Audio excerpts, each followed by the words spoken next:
ছেলেদের স্কুলে ছুটি পড়ে গেছে, ঘুম থেকে উঠেছি আমি 6টার সময়। রোজ তো তোমাদের সাথে ঘরবাড়ি পরিষ্কার করার ভিডিও দেখাই, আজকে দেখাবো সেলফ কেয়ার।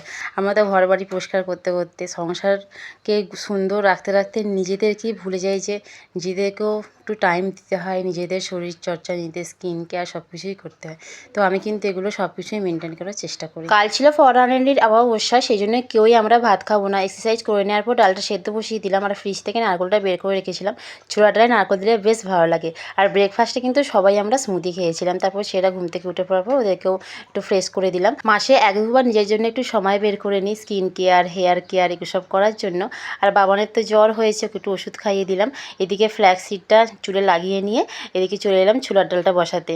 নারকেল আর কিশমিশ ভেজে রেখে দিয়েছিলাম, ছোলার ডালটা হয়ে যেতে ওর মধ্যে দিয়ে দিলাম। আর আমরা না চিনি খুব একটা খাই না, সেই জন্য কিন্তু গুড় দিলাম, তোমরা কিন্তু চিনিও দিতে পারো। আর আমি স্কিন এক্সফোলিয়েশন সব মাসে 2বার করি এই সিরামটা দিয়ে, আর সপ্তাহে 2 দিন একটা টোনার আছে সেটা দিয়ে করি।